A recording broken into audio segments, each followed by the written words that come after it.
dito? Pico. Pico, 50 pesos po ang kilo. Dito lang yan sa Imos, Cavite. Yan, pumipili po si Nestor Lakay. Yan, Nestor Lakay. Kumakain ng mangga. Kamis? Makatamis po. Bibili tayo ng ng mangga. Yan, kumakain si Nestor Lakay ng Pico. Wala pang almusal yan. Kumain na ng ng mangga. Ito po ay Pico. Pipili po ngayon si Nestor Lakay ng ng Pico.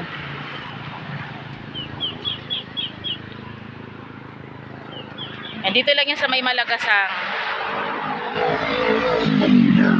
Pagkatapos natin bumili na sa Luyot na halagang 20 pesos, yan, meron po tayong nakita dito nagtitinda ng mangga.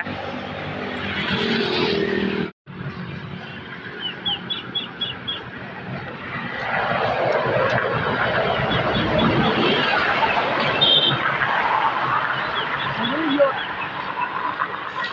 Ganyan karami sa Luyot. 20 po.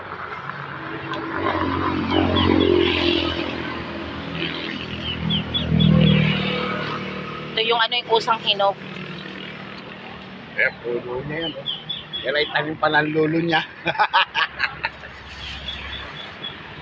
Pumipili po si Nestor Lakay. Tanim pa ng kanyang lulo.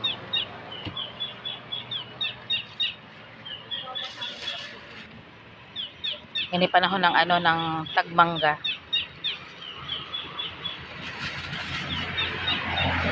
Wala bang halong kalburo ito? Yan, ito manggang Pico, kung tawagin, 70 pesos ang ating binili ni Nestor. Pa akin na, patingin nga. 70 pesos.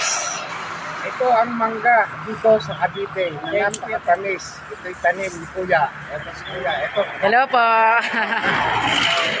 Thank you so much po.